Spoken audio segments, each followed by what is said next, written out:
Gracias, Padre, por este tiempo que nos has llamado, porque nos estás preparando para los tiempos venideros, los tiempos presentes y nos restauras del tiempo pasado, Señor. Hoy queremos ponernos a cuentas contigo, que escudriñes nuestro corazón. Si en algo te hemos faltado, Padre, por favor, queremos ponernos a cuentas contigo como cada día y como cada parte de la semana también. Para los que se acaban de integrar aquí al estudio, pues entregamos nuestras premisas, todo lo que hemos hecho, nuestra labor de la semana, a quienes les hemos compartido y se han convertido. Bueno, sabemos que vamos a la mitad del camino, pero hoy queremos participarte de estas personas, ponerlas en tus manos, también poner en manos de ti a todo aquello que esté pasando por alguna enfermedad, todas estas personas que nos han escrito por redes sociales que manifiestan que nos sumemos a sus solicitudes de oración por las cuales oramos, Señor, y te pedimos para que puedan tener una respuesta que pueda dar testimonio de ti, Señor, y que los lleve siempre a tu palabra y al conocimiento de Jesucristo y de ti, Señor, a través de nuestro Señor Jesucristo. Ponemos en tus manos a nuestros familiares, cercanos, lejanos, a todos los que aún no han llegado a Cristo, que apresure sus pasos para que podamos gozarnos con ellos en el compartimiento de la palabra. Te lo pedimos en el nombre de Jesús. Amén. Amén. Bueno, pues también les vamos a dar una noticia de que ya la hermana Leti se integra ahorita al equipo de FICO, al equipo de producción aquí del estudio, para quedarse con la titularidad de los devocionales, a modo de que el hermano Jorge pueda integrarse en otra área donde nos va a estar ampliando información respecto a la situación sociocultural de la época o de las épocas por las que estamos atravesando y por las que vamos a atravesar, ya que la forma de pensar en la cultura, sobre todo esa forma de pensar pasada, tiene mucho que ver con la escritura de la palabra de Dios y con lo que se expresa en ella, dando esto por resultado que no podemos excluir esos detalles, ya que al contrario, esos detalles nos ayudan a que se revele la palabra de Dios a nuestro entendimiento, porque venimos, imagínense, qué impactante es la palabra de Dios que es capaz de abrir el entendimiento de generación en generación, en generación, en generación. Entonces, es generacional. Es una herramienta que Dios diseñó para que nosotros crezcamos en conocimiento.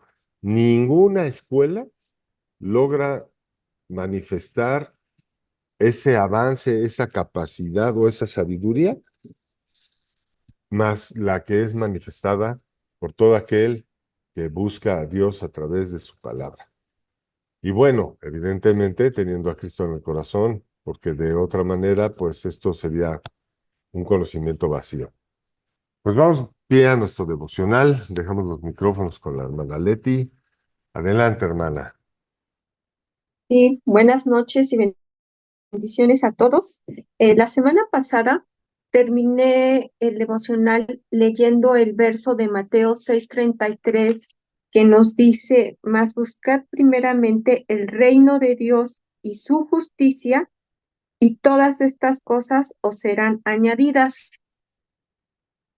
Esto es porque hablé de la fe del creyente, ya que hacer su justicia significa que estamos creyendo en nuestro Salvador, que es Jesucristo. Y esto nos lleva a hacer lo correcto, lo bueno ante los ojos de Dios a través de las obras de la fe. Y estas obras son gracias al Espíritu Santo que nos da el poder y la voluntad para hacerlas, ya que si nosotros quisiéramos realmente perdonar a nuestros enemigos o a alguien que nos ofendió, no podríamos hacerlo bajo nuestra voluntad, porque nuestra voluntad está en la carne. Es decir, Nuestra voluntad está dominada por nuestros pensamientos, nuestros sentimientos, y por eso nos lleva a actuar, a vengarnos ante nuestros enemigos o a no perdonar a quien nos ofenden. Por lo tanto, no nos estamos sometiendo a la voluntad de Dios, sino que estamos haciendo las obras de la carne. Ahora, ¿cuáles son? Dice, y manifiestas son las obras de la carne, que son adulterio, fornicación, inmundicia, lascivia, idolatría, hechicerías, enemistades, pleitos, celos, iras, contiendas, disensiones, herejías, envidias, homicidios, borracheras, orgías y cosas semejantes a estas, acerca de las cuales os amonesto, como ya os lo he dicho antes, que los que practican tales cosas no heredarán el reino de Dios. Sas, ¿no? O sea, ahí ya se cierra la puerta, ¿no? Entonces, en los devocionales anteriores ya vimos que las obras de la fe son lo que nos llevan a hacer la justicia de Dios, a buscar el reino de Dios y su justicia. Ahora veremos qué significa el reino de Dios. En el Evangelio de Juan, capítulo 3, Jesús nos habla del reino de Dios al hablar con Nicodemo, pero para entender un poco más de este pasaje, daré una breve explicación de quién era Nicodemo en el tiempo de Jesús. Era un hombre judío que tenía mucho conocimiento de las escrituras porque era un erudito, escriba y miembro del concilio, que era el Sanedrín. Era la Corte Suprema de la ley judía, cuya misión era administrar justicia, interpretando y aplicando la Torá. La Torá son para los judíos los primeros 5 libros de la Biblia, que pues nosotros como creyentes ya los conocemos. Ahora, aquí hago un paréntesis. Muchas veces nosotros como creyentes, como cristianos, conocemos de las escrituras de Dios, es más, estamos estudiando y todo, ¿no? Pero no vivimos la palabra de Dios, no la ponemos por obra en la fe, sino que seguimos caminando en la carne. Entonces, por eso es muy importante que conozcamos este verso, primero buscar el reino de Dios y su justicia, que las demás cosas vendrán por añadidura. Pero bueno, por el tiempo lo dejo aquí para que haya una siguiente parte que será que adentremos a bien a platicar un poco de lo del reino de Dios. Muchas gracias, bendiciones. Al contrario, hermana, muchas gracias por esta participación, que han sido pues muy enriquecedores los devocionales. Ok, ahorita vamos a una etapa donde vamos a entrar a un marco sociocultural del tema que estamos abordando. Ahorita estamos atravesando por el libro de Romanos y hemos visto que el libro de Romanos, así como todas las cartas, son realmente un discipulado que donde cada capítulo, dentro de esos capítulos, cada verso nos va a remitir a una parte del Evangelio de Cristo para abrirnos los ojos y dar entendimiento. Y esto es lo que vamos a hacer a partir de estos estudios. Vamos ya a empezar a demostrar cómo las epístolas y las cartas hablan del Evangelio de Cristo y revelan las palabras que Cristo en algún momento dijo, y como Él les avisó a los discípulos, lo que yo hablo ahorita ustedes no lo entienden, pero vendrá el tiempo que lo podrán entender, y ese tiempo llega hasta nosotros, que es un regalo inmerecido al que hemos recibido y al que hemos llegado. Bueno, Fer, digo, Jorge, perdón, es que estoy pensando en el ausente. ¿no? Nada Eh, más no llega, hay que orar por él, quién sabe qué esté pasando. Pero en fin, Jorge, ahí te dejo los micrófonos. Gracias. Buenas tardes, hermanos. Pues seguimos en la línea del tiempo, ¿no? Y encontrar algo interesante. Espero que para ustedes también sea. Dice, principales acontecimientos del año 60 después de Cristo.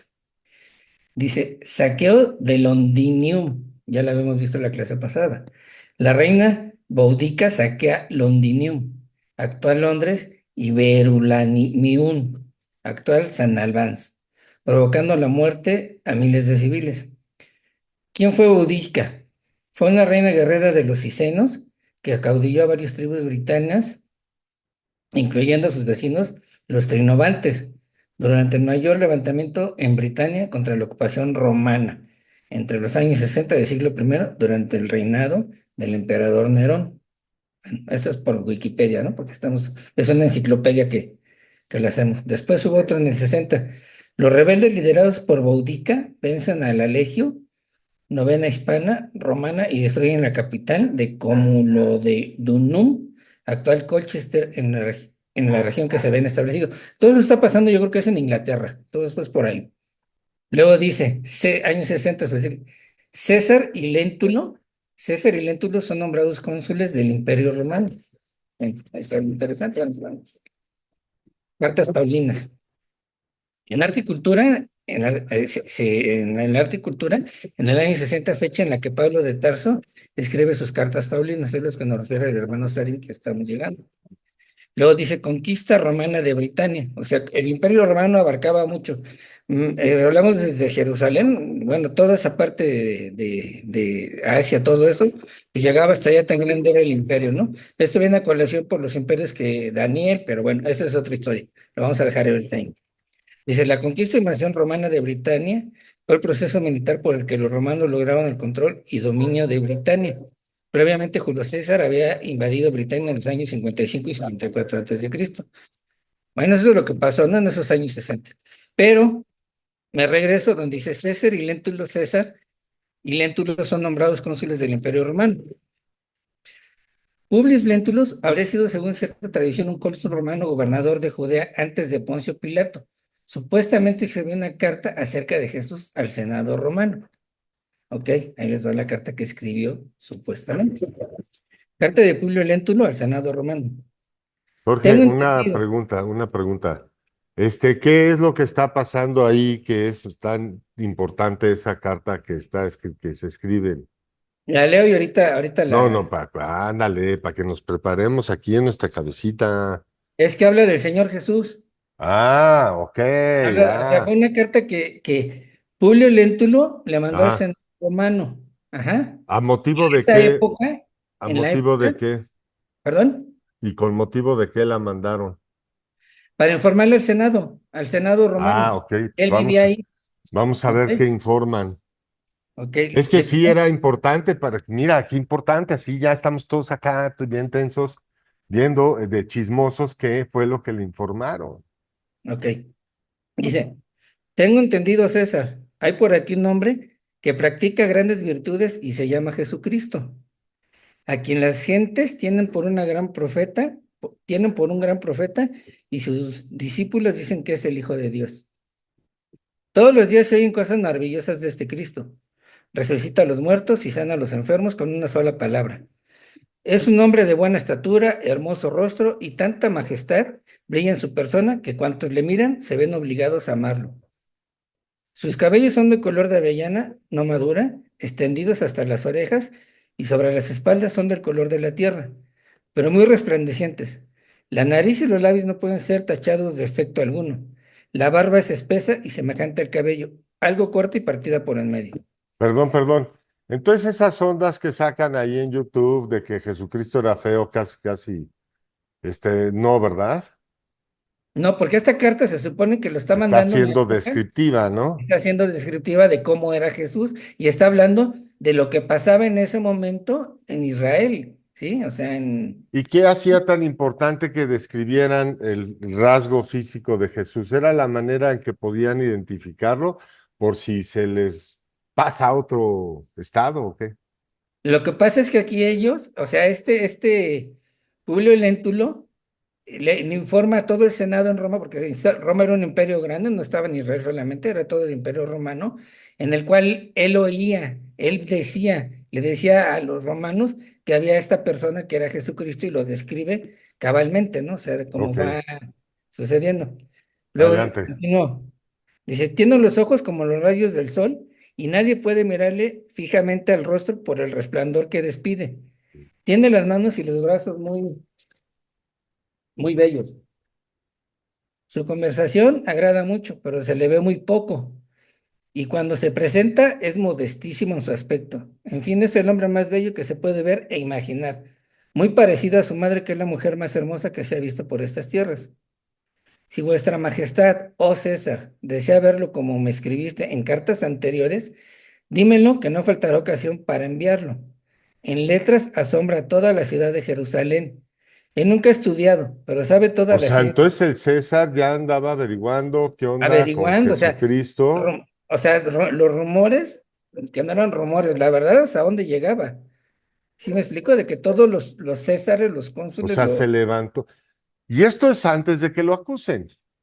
no, esto es ya en el año 60, esto ya había Ya es pasado. posterior. Ajá, ajá. Bueno, ahorita te explico el origen de la carta, No, es porque, que te lo pregunto porque si estaba, yo quería saber si está en proceso o sea, si el interés fue despertado por las acusaciones en su contra o por otra situación, nada más era eso. ahorita llego a eso. Ok, Si vuestra majestad, oh César, desea verlo, como me escribiste en cartas anteriores, dímelo, que no faltará ocasión para enviarlo. En letras asombra a toda la ciudad de Jerusalén. Él nunca ha estudiado, pero sabe todas las ciencias. Muchos se ríen al verlo, pero en su presencia callan y tiemblan. Dicen que jamás se ha visto ni oído a hombre semejante. Algunos se me quejan de que es contrario a vuestra majestad. Me veo molestado por estos ok, malignos punto, ideas. punto, punto.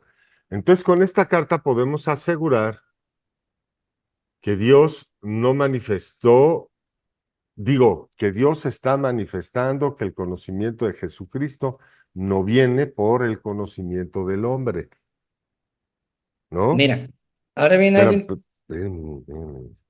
¿cierto o falso?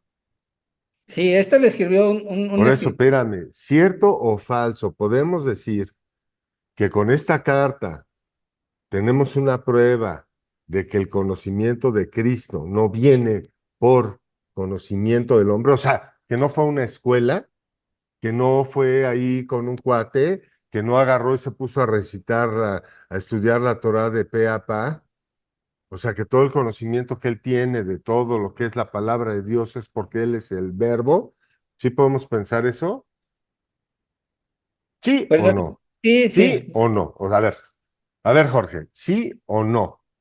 sí, pero Necesito un ahorita sí, déjame terminar necesito un sí o un no. es que tengo que terminar para que veas el contexto y ya me preguntas eso. Entonces no, Ahorita me preguntas el entonces contexto. sí. Ah, no, Dice, dime sí o no. no, No, impresionante, bueno, ¿verdad? lo que pasa es que a mí me impacta que este está declarando que Jesucristo no es una persona que con estudios. Lo que pasa es que te voy a decir el origen de la carta para que saquemos la conclusión, Mm, para que entendamos eso. Es a lo que quiero llegar al final. Esta carta fue descubierta en el siglo XII. mm, Hasta el siglo XII fue descubierta. ok, después de Dirigida, Cristo. sí, sí, Ok. sí. Dirigida al Senado romano, que entonces se hallaba bajo el imperio de Tiberio César. Fue traducida y publicada en 1933 en el Almanaque de Tierra Santa y se conserva actualmente en la Casa Cesarini en Roma. Ujú, Pero buscando otros datos, yo vi que aquí este, dice Anónimo Flamenco con la carta de Lentulus en latín y con letras doradas en papel izquierdo y el rostro de Cristo, es una figura. Dice Museo de Catbanén hacia 1490-1499. ahí está la carta. Ajá, a lo que voy es esto, esta carta fue descubierta en el siglo XII, pero fue eh, dada a conocer, ajá. La carta fue mencionada por primera vez en el texto sobre la vida de Cristo por el capítulo, perdón, la carta fue mencionada por primera vez en el texto sobre la vida de Cristo por el cartujo Ludolfo de Sajonia, Ujú, en Colonia en 1474. y en las introducciones de los trabajos de San Anselmo en un Nuremberg en 1491. Entonces, a lo que voy es esto. Esta Ujú. carta la encontraron en el siglo XII. Oye, Susana pregunta que quién escribió la carta, nada más que si le puedes repetir el nombre, por favor. Eh, Pubilus Lentulus, Ok, que es Publio Lentulo. Ajá. ok. Esta información la saqué de Wikipedia, No, sigue, sigue, sigue, sí, de avanza. etcétera y todo eso. Bueno, Sigamos lo que adelante. es, Ajá. es el siglo XII, que es el año 1300 y la dan a conocer hasta el año 1400. Ajá. Pero aquí hay una cosa, que la carta dicen que es apócrifa. O sea, ya Mm. después dicen que esa carta es apócrifa, porque no hay una veracidad. No, ¿no está datada? Ajá.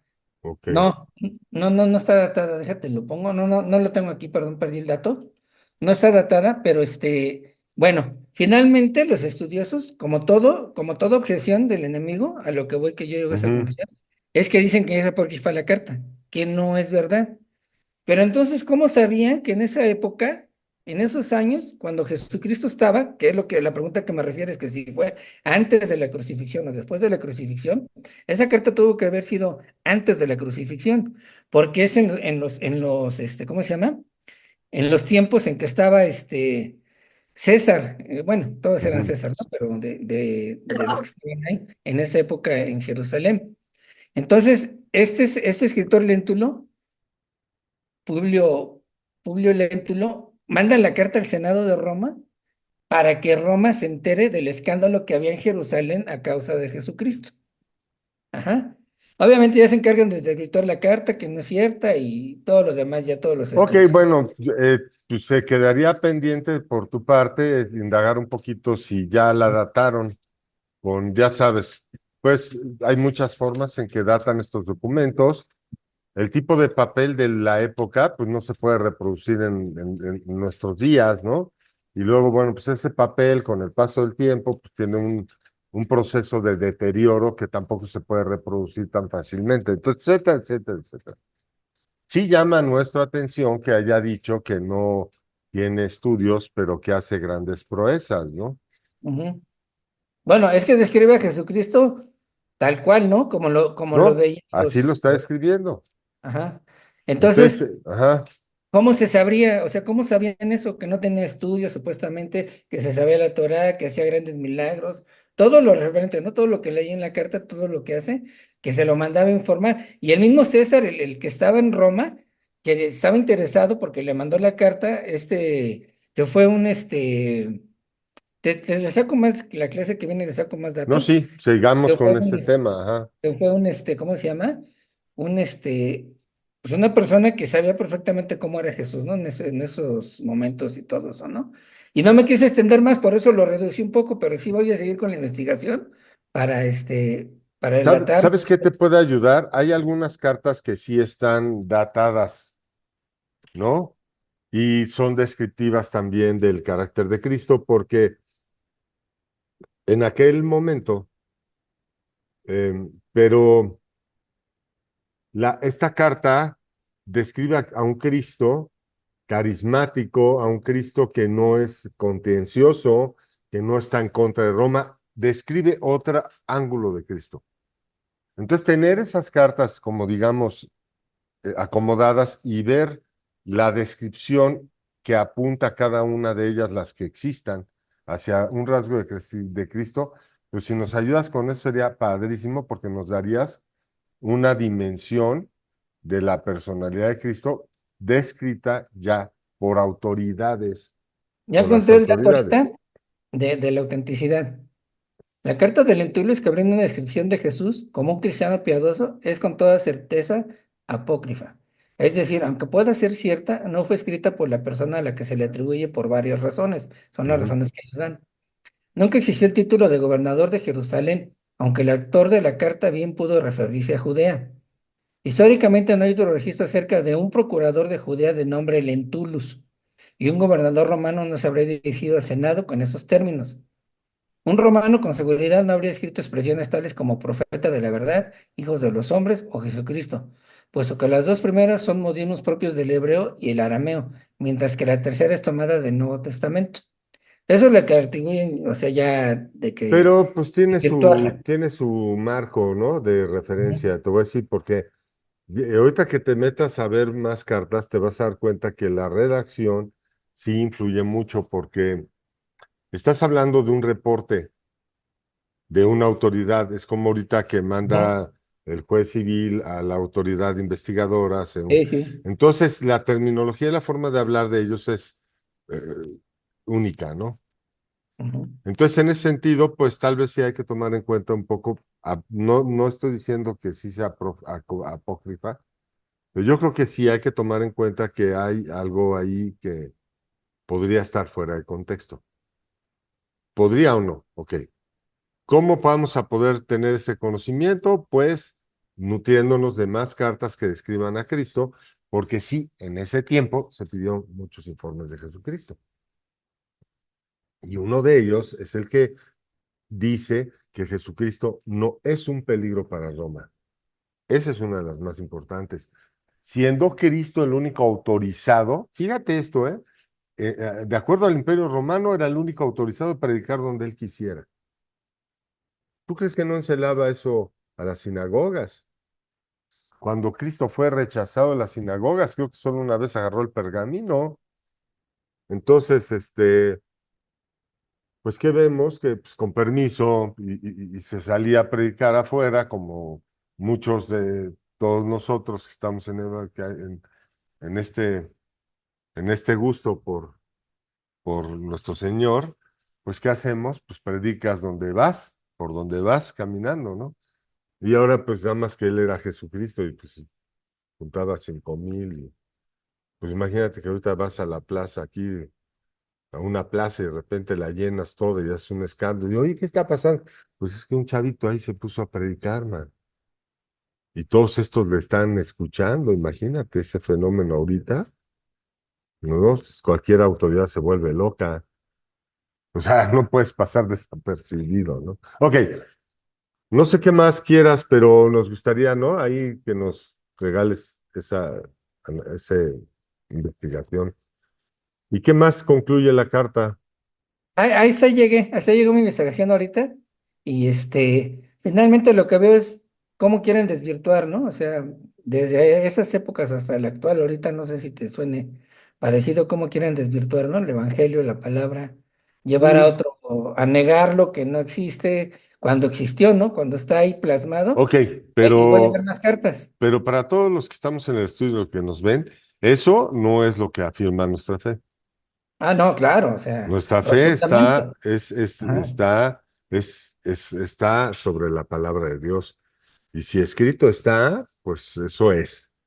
A mí O lo que me sea, llama la ¿no? atención es todo lo que, como lo refiere, ¿no? La exactitud, lo que dicen, los términos, la época y de cómo habla de él, o sea, cómo lo describen perfectamente. Ahora, esa cantaleta que tú estás proyectando en cuanto para denegar la veracidad de la carta, pues esa cantaleta ha arrastrado al Evangelio Ujú. toda la vida, mano, porque de toda la vida han dicho, no, que casi casi hay un genio ahí, que hay un genio que puede traspasar, que puede vivir más de 100 años. Entonces imagínate lo que están diciendo cuando dicen que la Biblia fue hecha por manos de hombres, pues ¿qué están diciendo? Pues que hay un cuate por ahí, que es el que ha planeado toda esta Biblia y que lleva viviendo más de 2000 años, ¿no? Y que un día se levantó y se le ocurrió, ay, mano, voy a hacer esto, ¿no? Cuando, pues, las pruebas arqueológicas y Son irrefutables. y los hechos arqueológicos que se han demostrado acerca de la narrativa de la palabra de Dios, pues nos hacen entender que Dios escribió su palabra para que nosotros como su creación le conozcamos. Pues algún comentario hasta aquí antes de que vayamos a esta pausa de 9 minutos. Sí, yo, ahorita es muy interesante lo que platicó el hermano porque Supuestamente esa carta la describe físicamente e intelectualmente a Jesús. Es como yo lo tomo que Dios Padre no es conocido por nadie. O sea, y como dice en su palabra, si me conoces a mí, conoces al Padre, ¿no? Eh, Figurativamente ponen a Dios Padre como un anciano con canas, con toda su cabeza canosa, con su barba, este medio gordito, ya más grande que Jesús, porque es el Padre, ¿no?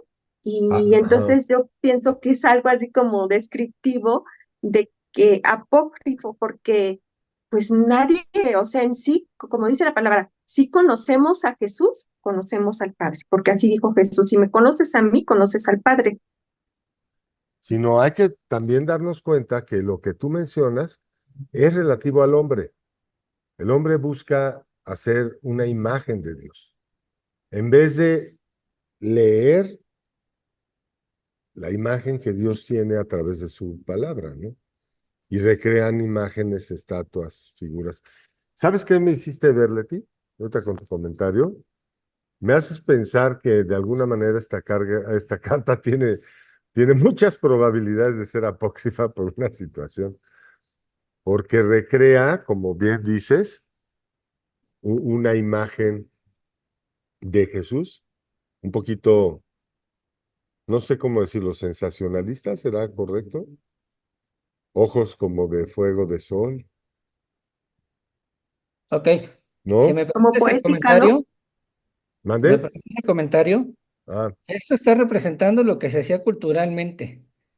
O ajá. sea, vamos, ¿no? O sea, es lo que tenemos que entender, qué es lo que pensaban, lo que hacían, lo que se decía Ok. en las Bueno, entonces, épocas. No entonces estamos queda, tomándolo como palabra, como que no, dice no, la no, no, Biblia, no, no, como que viene de escucha. ahí. Es lo que se Ya hacía. nos vamos a ir a la pausa. Entonces queda pendiente que puedas ratificar que esa carta sí es buena para que podamos tomarla en cuenta. Porque de Ujú. otra manera, pues, y entonces nutrirnos con más de estas cartas que fueron escritas entre los romanos para poder tomar una situación o una decisión con respecto a Cristo. Ok, Ok, vamos a los 9 minutos que tenemos de pausa. Y ya hemos regresado al estudio. Ahorita nos vamos a ir un poquito más de volada con este estudio porque está muy nutrido y muy interesante. Ok, vamos a recordar que en nuestro estudio anterior presentamos a un doctor de la ley de aquel tiempo que se llamaba Gamaliel. Y él, de repente, agarran los israelitas, agarran a Pedro, agarran a los apóstoles, y de repente Gamaliel se levanta y les dice, oigan, oigan, quietos todos. Sacan a los apóstoles y a Pedro del concilio. Y Gamaliel menciona no vamos a citar ahorita el capítulo. Ustedes estudianlo si quieren en sus casas, que es el libro de los Hechos 5, del 34 en adelante. El asunto es que Gamaliel cita que hubieron dos personas antes de Cristo, hablando de testimonios y de cartas, y esto, pues, esto es algo que está dicho por el concilio judío, digo, israelita de aquel tiempo. Entonces Gamaliel, siendo una persona muy respetada y doctor de la ley, se levanta diciendo, oye, ya vinieron dos antes de Cristo, que levantaron a una gran muchedumbre de seguidores tras de ellos. Pero cuando matamos al primero, los seguidores se diluyeron. Cuando matamos al segundo, los seguidores se diluyeron. Entonces Gamaliel, para todo mundo, porque en los casos anteriores no atacaron a los seguidores de estas personas, sino al líder. Entonces lo matan y se diluye el movimiento. Se levanta otro y se diluye el movimiento, pero en el caso de Cristo se extienden a matar a los apóstoles. Entonces Gamaliel se detiene. Pensamos que él vio algo, seguro vio algo que le llamó mucho y le impresionó. Y por esa situación, él declara que es inútil matar a Pedro y a los apóstoles, ya que si la obra no viene de Dios, entonces así como en el primer caso o en el segundo caso, esto que están haciendo los apóstoles se va a diluir. Pero agrega algo muy interesante a la fórmula, diciendo que si la obra viene de Dios, que no tocaran a estas personas, porque si no, dicen ellos, estaríamos contendiendo contra Dios. Y Gamaliel se asusta y dice, no, no, no, no, no, no vayamos a estar nosotros metiéndonos en esa situación. De todas maneras estaban contendiendo contra Dios. Pero lo interesante de estas palabras es que la obra de Jesucristo en la resurrección de entre los muertos nunca se diluyó y ha sobrevivido y sobrevivirá nuestros días por los tiempos y los tiempos. Entonces, estas palabras de Gamaliel, consultando con un hermano, porque yo llegué, cuando estaba preparando el estudio, pensé y dije, no, pues esto parece una profecía, ¿no? Pero era un error transmitirles a ustedes que esto era una profecía, sino como el hermano me comentó, más bien parece que Gamaliel vio que la obra venía de Dios.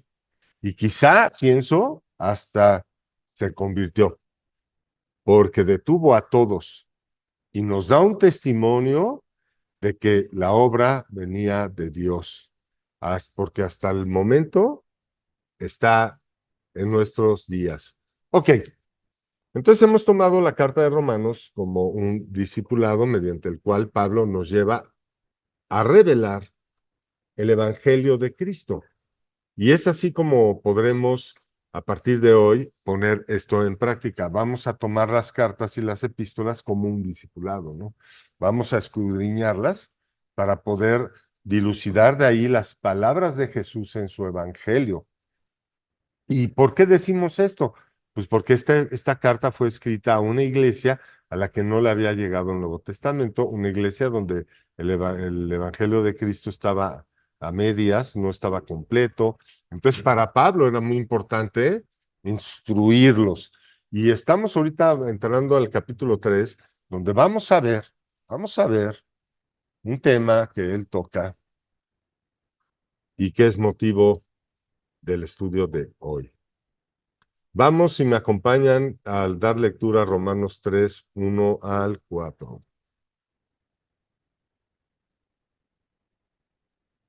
Y dice así, ¿qué ventaja tiene pues el judío?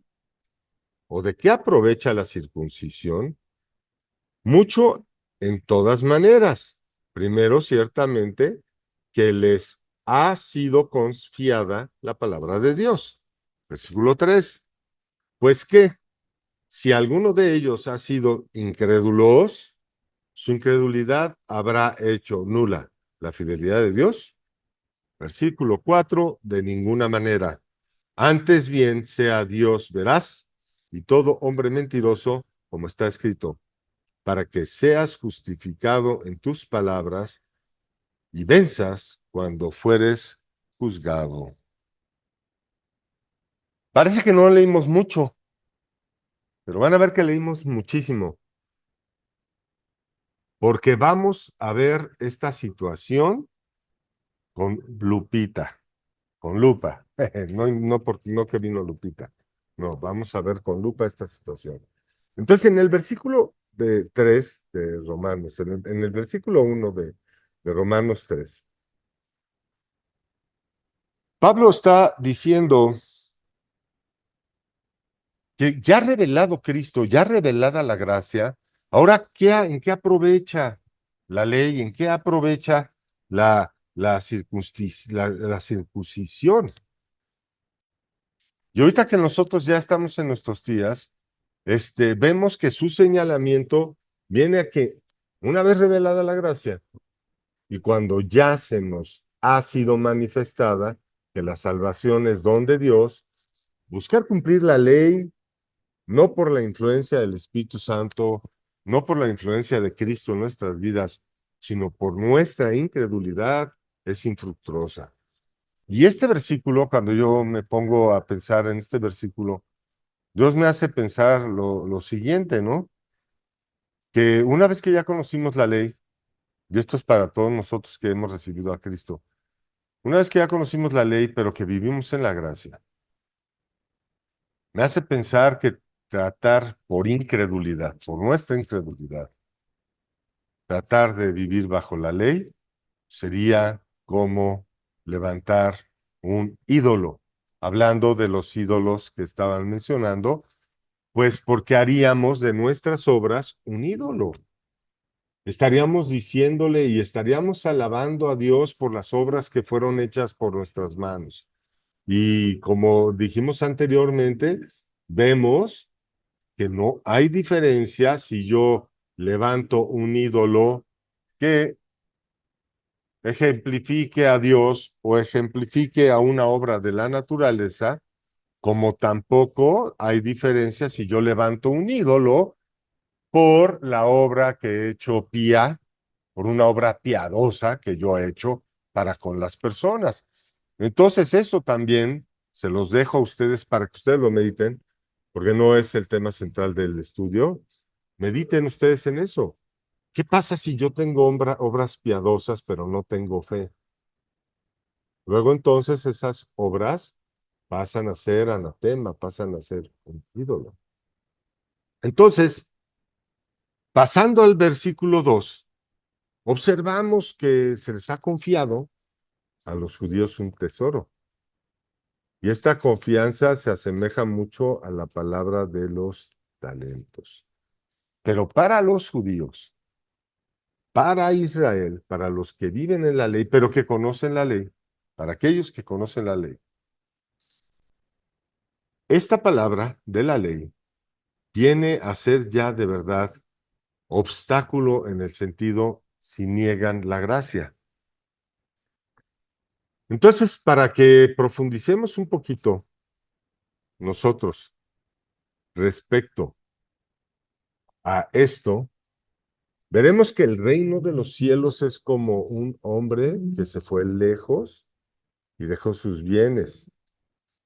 La ventaja o desventaja, ya que puede obrar en su contra, es que tiene el conocimiento ya de la ley, pero al desconocer la gracia, luego entonces la ley se vuelve en su contra. Y entonces aquí a Pablo está atacando una situación de incredulidad. Aquí está hablando y está diciendo Pablo, o sea, ¿por qué? Porque ustedes son incrédulos, entonces luego Dios niega o se niega a él, o por eso Dios no va a ser fiel. Eso es lo que está hablando Pablo. Pero veámoslo nosotros en la iglesia. Muchos han recibido a Cristo, han recibido la palabra de Dios, han recibido la gracia, y mi pregunta hacia ellos es, ¿acaso porque hay un hermano incrédulo entre nosotros, luego entonces la gracia no existe? Hoy podemos decir que si entre nosotros hay un hermano incrédulo, quizá él no ha nacido de nuevo. Es lo más probable y es motivo de nuestro tema de todos estos estudios. Que nosotros podemos llegar a la iglesia y darnos cuenta que hay un hermano que no tiene fe. Y no tiene fe, entonces tal vez no ha nacido de nuevo. Ok, este versículo está refiriéndose entonces a ese momento a los judíos que vienen de la ley y que están recibiendo la gracia y que de entre ellos hay incredulidad. Entonces mi pregunta hacia todos ustedes, ¿cómo aplica esto a nosotros que ya conocemos a Jesucristo, que le hemos recibido como Señor y Salvador? Y para poder llegar a este punto, quiero que me acompañen al Evangelio de Mateo, capítulo 25. Aquí es donde me encanta esta parte. Quizá lo anterior, pues haya que reflexionarlo en sus casas cada uno de nosotros, porque yo quería llegar a esta parte que me impactó muchísimo cuando este, este Pablo está hablando de la fe y de la incredulidad, y me vino a memoria las palabras de Jesucristo cuando describió cómo era el reino de Dios. Y al verme sumergido en este capítulo, observé que Dios me muestra que el reino de Dios al que se refiere en este capítulo es lo que estamos viviendo nosotros ahorita. Y es motivo de evangelismo y es motivo de estudio de este nuestro desatando pies y manos. Vamos al capítulo 25 y voy a leer desde el verso 14. Porque el reino de los cielos es como un hombre que yéndose lejos, llamó a sus siervos y les entregó sus bienes. Es Jesucristo hablando. Qué maravillosas palabras de Jesucristo. Él está describiéndose él en el libro de los Hechos cuando asciende. Está diciendo Jesucristo, porque el reino de los cielos es igual a ese momento en el que yo voy a llegar y les voy a decir, no salgan, porque viene a ustedes otro consolador. Y se va y deja en nuestras manos sus bienes. ¿Qué nos dejó? Pienso yo, el Espíritu Santo. Pienso yo, los talentos. Y vamos a seguir dando lectura, verso 15. A uno dio 5 talentos, y a otro 2, y a otro 1. A cada uno conforme a su capacidad, y luego fue lejos. Y pues, si des- no dejo de impactarme y de relacionarlo con el libro de los Hechos y de relacionar estas palabras con lo que estaban viviendo los apóstoles en ese momento, donde vemos a un Pablo que tuvo, que se le destaparon muchos talentos, y tenemos un Pedro que no tenía tantos talentos, pero de igualmente produjo la obra de nuestro Señor. Y seguimos leyendo. Y el que había recibido 5 talentos fue y negoció con ellos y ganó otros 5 talentos. Asimismo, el que había recibido 2 ganó también otros 2. Pero el que había recibido 1 fue, cavó en la tierra y escondió el dinero de su señor. Después de mucho tiempo vino el señor de aquellos siervos y arregló cuentas con ellos. Y una vez más, este capítulo me estalla en la cabeza porque me hace pensar que se refiere Jesucristo a su segunda venida. A mí me hace pensar que estas palabras de Jesucristo estaba diciéndonos a nosotros, hablándoles a los apóstoles y diciéndoles, yo me voy a ir, pero voy a regresar y quiero ver qué hicieron con estos talentos que yo les dejé. Y entonces nos preguntamos cómo podemos corroborar que esto puede ser un acierto. Entonces vemos que en la primera parte el hombre que tuvo 5 talentos negoció. Esa palabra negociar es una palabra original que se llama ergasomia, y esa palabra significa laborar, trabajar como tarea, estar dedicado. Luego entonces vemos que la persona que tenía un talento ocultó el talento. Esa palabra ocultar es la palabra apocrypto, que significa esconder, mantener en secreto. Anoten bien eso, mantener en secreto. Entonces el mensaje que hoy quería yo compartir para todos ustedes y que me vino a mi mente es este. Dios nos está revelando, así pienso yo, a través de esta parábola, de esta palabra, que nosotros fuimos comprados por precio, que fuimos rescatados, que a cada uno de nosotros se nos dio un talento, pero cuando Cristo venga en su reino nuevamente, nos va a preguntar, ¿qué hiciste tú? ¿Estuviste dedicado a mi obra? Porque vemos que el que tuvo 5 talentos y el que tuvo 2 talentos, ambos dos estuvieron dedicados a la obra. O sea, estuvieron dedicados a los talentos. Dejaron todo, todo, y solo se concentraron en los talentos que su Señor les dio. Pero el que nada más tenía un talento, él dejó el talento enterrado, dejó todo lo que su Señor le dio y se dedicó a otras cosas. Entonces, hermano, tú que nos ves, que has recibido a Cristo, que tienes a Jesús en tu corazón como Señor y Salvador, y que estás enterrando esa gracia, que fuiste y enterraste la gracia, que fuiste y enterraste la salvación y que no has testificado de Cristo. Hoy te digo, no seas ese hermano que recibió un talento y que lo enterró y se fue a dedicarse a las cosas del mundo. Mejor sea aquel, más vale ser aquel de los 2 talentos que dejó todo lo que el mundo le ofrecía para dedicarse al talento que su Señor le dio. Y si tú que nos ves hoy quieres ser esa persona, quieres que Dios te dé las fuerzas para dejar todo lo que el mundo te ofrece y dedicarte solo a los talentos que Dios te va a dar, toma con nosotros este momento para hacer esta oración. Y si tú que nos ves eres aquel cristiano que recibió un talento, o 2, o 5, pero que sigue haciendo las cosas del mundo y ha enterrado esos talentos que Dios le dio, también te invitamos a que hagas esta oración. Señor, hoy en este día yo me acerco a ti.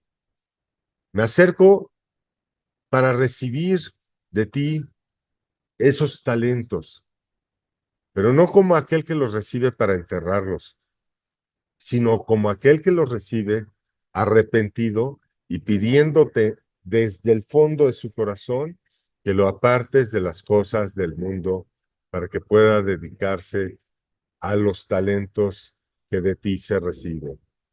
Por eso me arrepiento de mis pecados y te pido, Señor, que entres en mi vida, que hoy seas mi Señor, seas mi Salvador, para que yo y mi casa seamos salvos, porque yo sé que Dios te resucitó de entre los muertos para darnos vida, para que tú seas la influencia divina en nuestro corazón y te reflejes en nuestra vida, incluyendo la gratitud que nosotros buscamos de ti, Señor. Te pedimos esto, Dios, te lo pedimos fuertemente en el nombre de Jesús. Amén. Hermanos, a mí me impacta mucho las palabras de Pablo. Yo sé que en ese contexto Pablo estaba refiriéndose a unos hermanos judíos que, pues, quizá estaban debatiéndose entre la ley y la gracia. No quizá, seguro se estaban debatiendo entre la ley y la gracia. Que ellos, al no tener más elementos y al no haber visto a los apóstoles frente a frente, pues no quedaba otra más que acudir a Dios a la oración y tratar de discernir lo que la obra de Dios significaba para todos ellos. Y Pablo, así como en un camino de Damasco fue a perseguir a los apóstoles, Pablo se extiende en una carta para llegar a Roma, a la iglesia de los romanos, y darles la palabra de aliento que les pueda abrir el entendimiento hacia el Evangelio de Dios. Para nosotros que ya hemos tenido mucho tiempo de conocer lo que es la gracia, porque tenemos ya el Evangelio de Dios completo, cerrado y sellado y firmado con la sangre de nuestro Señor Jesucristo, pues nos damos cuenta que Estos, Dios no solo nos rescató y nos compró por precio, sino que nos dio talentos para que como aquel niño que solo tenía 2 peces y 5 panes, tú salgas con tu poca Biblia o mucha Biblia que Dios te haya dado, para que tú salgas con la palabra que Jesucristo ha puesto en tus labios, sea poca o mucha, porque si tú, te aseguramos que si tú estás hablando la palabra de Dios, Dios te respaldará y darás de comer a una multitud. Como dice la palabra, y con los 2 peces y 5 panes, Jesucristo dio de comer a más de 5,000, sin contar mujeres y niños. Y si tú que has hecho esta oración con nosotros, ya has llegado hasta el final, has hecho esta oración que hemos pronunciado, déjanos una manita arriba para saber que hoy hay fiesta en el cielo. Déjanos un comentario para saber que tú confiesas a Cristo delante de los hombres. Como dijo Jesús, el que me confiese delante de los hombres, yo lo confesaré delante de mi Padre. No seas aquel que enterró el talento y nunca confesó a Cristo porque lo escondió. A Jesucristo se le recibe no para ser escondido, sino para ser mostrado, como una luz que no se pone debajo del Talmud, sino se pone en la parte superior para que alumbre toda la habitación. Bueno, nos quedan unos cuantos minutos antes de terminar el estudio, unos 8 minutos, si alguien quiere hacer algún comentario. Por aquí tenemos una pregunta.